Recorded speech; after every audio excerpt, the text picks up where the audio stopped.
Salutations mes amis. Aujourd'hui, ma chère épouse Nancy et moi allons parler d'une chose que tout le monde aime recevoir, je pense, les dons. Que ce soit pour un anniversaire ou une autre occasion spéciale, je pense que nous aimons tous recevoir quelque chose de spécial, surtout de la part d'une personne que nous aimons.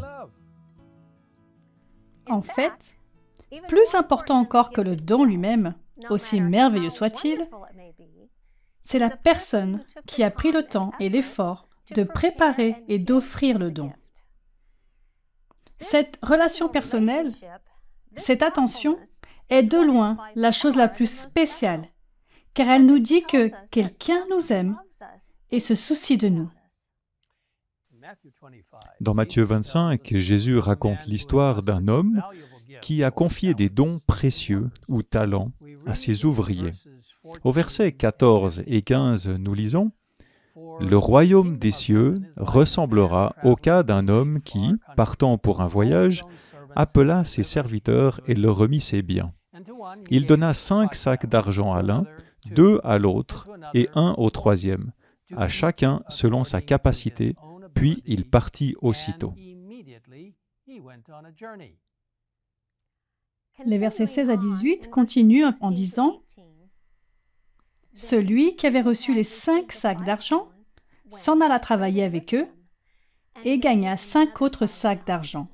De même, celui qui avait reçu les 2 sacs d'argent en gagna 2 autres. Celui qui n'en avait reçu qu'un alla creuser un trou dans la terre et cacha l'argent de son maître. » Bien sûr, nous connaissons la suite de l'histoire. Lorsque le maître revint, il fit l'éloge de ceux qui avaient utilisé leur talent avec sagesse, en disant « C'est bien, bon et fidèle serviteur, tu as été fidèle en peu de choses, je te confierai beaucoup. Viens partager la joie de ton maître. » Mais malheureusement, un homme n'a pas utilisé son talent et l'a enterré sous terre. Et pire encore, il a blâmé l'homme qui lui avait donné le talent, en lui disant « Je savais que tu es un homme dur. Tu moissonnes où tu n'as pas semé, et tu récoltes où tu n'as pas planté. » Remarquons pour un instant qu'il n'a pas été demandé à ces travailleurs de faire leur travail sans aucune ressource. On ne leur a pas demandé de faire des briques sans paille, comme le cruel Pharaon l'a demandé aux esclaves égyptiens, comme nous pouvons le lire dans Exode 5 au verset 7. Non, ces serviteurs ont reçu les ressources dont ils avaient besoin pour faire le travail qui leur était demandé, et ceux qui les ont utilisés avec sagesse ont été richement récompensés. Comme il est bon que Dieu donne à chacun de nous des dons ou des talents à utiliser pour lui. Et il montre son grand amour pour nous en nous donnant ces dons afin que nous ayons la joie d'atteindre les autres pour lui.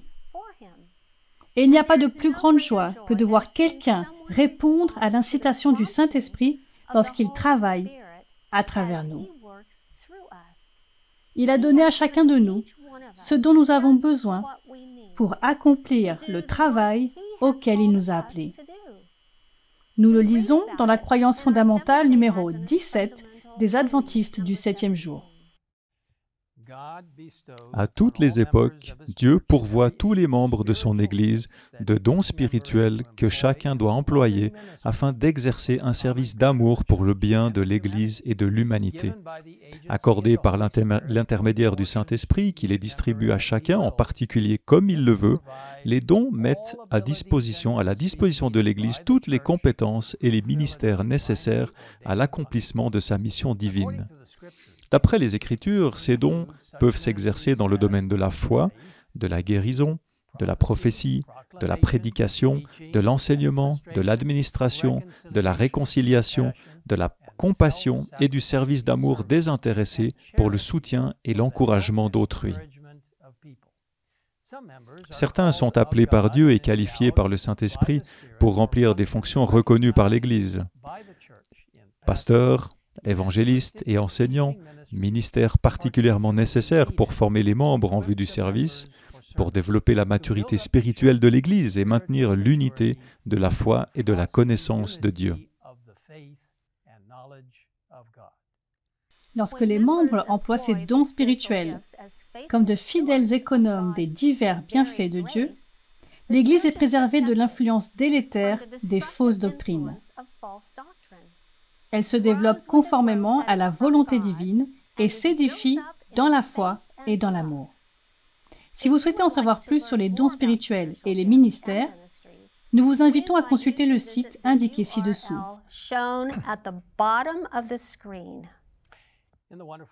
Dans le merveilleux livre Les paraboles de Jésus, Ellen White nous rappelle que les talents que le Seigneur a confiés à son Église représentent avant tout les dons et les grâces que lui communique le Saint-Esprit.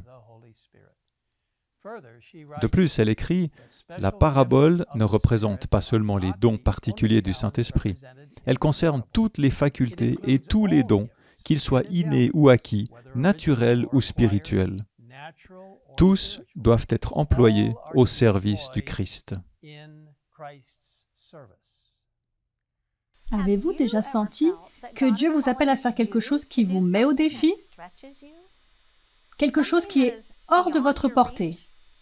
Rappelez-vous, il ne vous demandera jamais de faire quelque chose sans vous donner la force de le faire.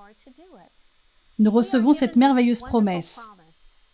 La volonté humaine participe à la toute-puissance dans la mesure où elle coopère avec la volonté de Dieu.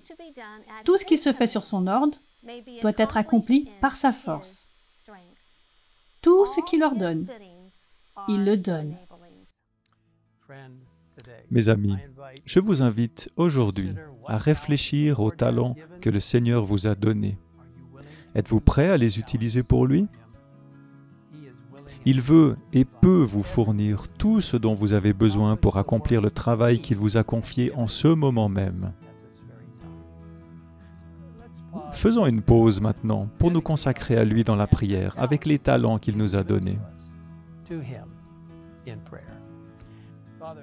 Père Céleste, nous te remercions pour les nombreux dons que tu nous as accordés. Chacun d'entre nous a reçu des talents et des dons à utiliser à ton service. Seigneur, nous te demandons de bénir chaque homme et chaque femme, chaque enfant, chaque jeune, chaque personne, quel que soit son âge, pour qu'elle réalise qu'elle est précieuse et importante et que tu souhaites magnifier et multiplier les talents que tu lui as donnés. Nous nous confions entre tes mains. Merci de nous avoir écoutés et de nous donner l'occasion de te consacrer à nouveau notre temps, nos talents et nos compétences, alors que nous voyons approcher le retour de Jésus. Nous le demandons au nom du Christ. Amen. In Christ's name we ask it. Amen.